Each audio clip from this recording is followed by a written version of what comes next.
Hi all, I have another exciting game to show you today. Judit Polgar again against Garry Kasparov. I've been looking at their games actually, and this also caught my attention. Let's see, this was played in the Eurotel Trophy Prague in 2002. Judit Polgar playing white. And Kasparov actually, although the Sicilian defence is played, we go into the Sicilian Sveshnikov. And this is one opening I really liked when I was a kid actually. I had an Epson printer. I printed out lots of positions and put them on around the place in my room at the time. I was a real big fan of this opening. And when I mentioned this to Daniel King when we did our video on the Najdorf, which you'll find on the channel, he said he also played the Sveshnikov, but then grew up to play the Najdorf later. So yeah, I think it's much more rare that Kasparov played this line. There's basically a potentially fatal weakness on d5. It's an extremely double-edged opening. You can sometimes get the bishop pair and run with the g file. Let's see what happens in this game. d6, bishop g5, a6, knight a3, b5.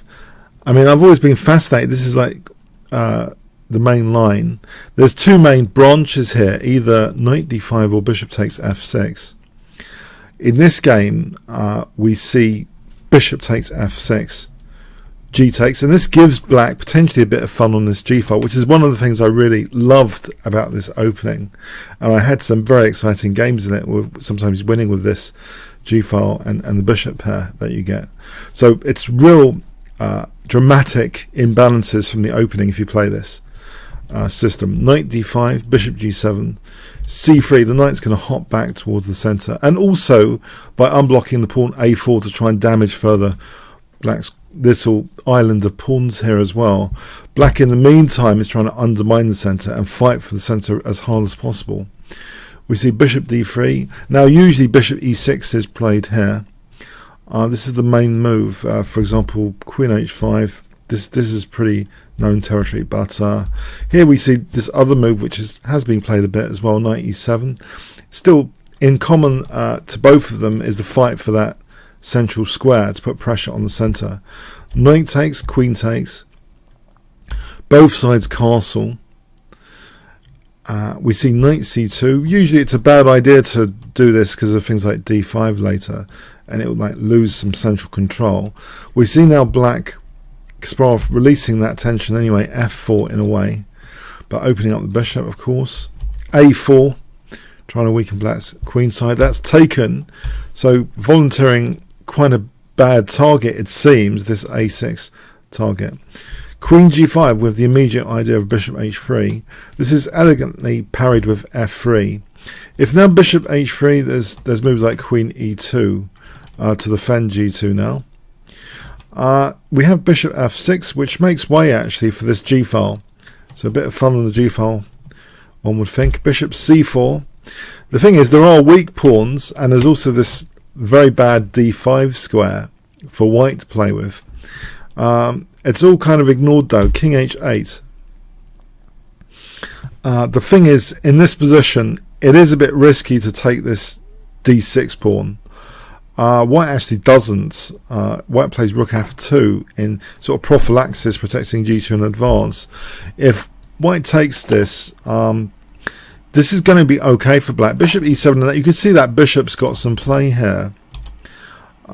So you know, this position, for example, black's got really active pieces and pressure. For example, here, and he can even swing the rook. It's dangerous. With things like bishop c5 and rook h6, it's a lot of counterplay. So basically, and it's also kind of doing black a favour in a way, yeah, just to take that. There's no straitjacket on black's pieces if that's taken. So white's got to be very careful about taking that. Rook f2. Bishop e7, it is protected now, but there's still some ideas, which we'll see. Knight b4. Now it looks as though bishop d5 is a big idea here, and there's a lot of pressure, of course, on a6. Yeah, this is why you should play this opening maybe on your route to playing the Najdorf, you might want to play with this position, with this sort of position. But here there's a very, very energetic move that Kasparov plays. I wonder if you can guess it if I give you 5 seconds starting from now.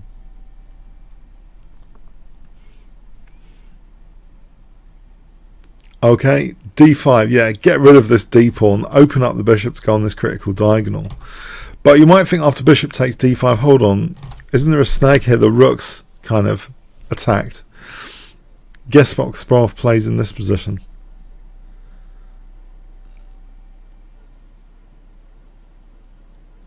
Five seconds. It's a beautiful idea, bishop c5. I think there's a misconception about this kind of tactic actually. They can go very deep, the pinning tactics, because they create an immobility in the position, and that doesn't need to be immediately exploited, and that's the case here. This total immobility of the rook is a wonderful thing to have. Doesn't need to be exploited immediately in this position with any bishop takes, but rather the actual immobility aspect is exploited with, if I give you 5 seconds here, what does black play in this position? Rook g8, yes, celebrating the pin. And you might think, like, queen f1, would you say is an idea here? White tried king f1. g3 I think we can rule out because we're just taking. Let's have a look here. On queen f1, actually bishop h3, and you see that this is really nasty. This is just really nasty. Bang. And if here queen g1 is mating, so that can get really nasty. There's nothing really to do there. So there's very limited choices for white here. g3 we're just going to take that, and it's a forced mate actually. Yeah. So basically this is probably the only move to try and stay in the game. Bishop takes f2. King e2, the king tries to escape. Queen takes g2, king d3, bishop e3, and now there are various ideas. Bishop h3 maybe, and then try and maybe use this diagonal sometimes. Bishop d5 is played. Queen takes h2 with the idea of rook g1. King c4, the king flees. Rook g1, queen d3. Bishop h3 now with the idea of bishop f1 pinning the queen. King flees again, bishop f1 anyway, which stops the queen coming into the position on this diagonal. Queen c2, the queens come off. King g7, c4, bishop e2. Yeah, if this pawn is taken, then this pawn's running. White takes on a6. Check. Yep, that pawn's taken. Check. Bishop g4.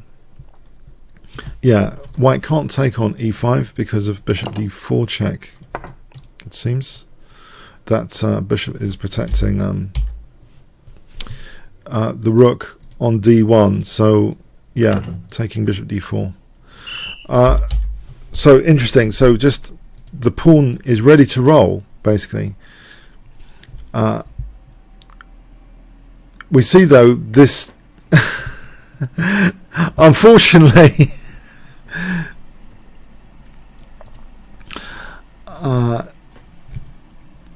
yeah, this is a very difficult position. In fact, in any case, if white like plays this, then this bishop takes a7. That's no good either. So what does white actually do here? If king c2 f3, this pawn's just screening. So white in fact did just take on e5. I know, it's a disaster, isn't it? Just losing that piece. It's a disaster. It's gone. It's the equivalent of resigning. Rook a7, rook e1, yeah, it's gone. There's two bishops which are handling this passed pawn potentially. We have a check and f3. Attacking the rook, that's taken on e4. Rook f4, and now white resigns. So yeah, another dramatic game, and Kasparov really gets into his trump cards of the position, the potential trump cards. He didn't wait even for this pawn to be taken. He sacked it, used that nasty pin. One of the things about Sveshnikov with that pin, which was the winning tactic, is that with the bishop takes f6, the seed is set, the seed is growing there. That black has that dark square bishop without the counterpart. So that's a critical thing to use tactically. If you ever study Sveshnikov, the dark square bishop is often the hero of the position. So here it was a fantastic hero of the position, offering the rook on a8, but for a vicious king chase there, winning material, leaving white in such a desperate position. It was so hopeless because of that f-pawn after. When the king fled, yeah, the passed pawn was actually ready to roll much more easy. It was much more easy to try and queen that pawn. I hope you got something from that. If you're a Sveshnikov fan especially, you might not have seen this game. Comments, questions, likes, shares appreciated. Thanks so much.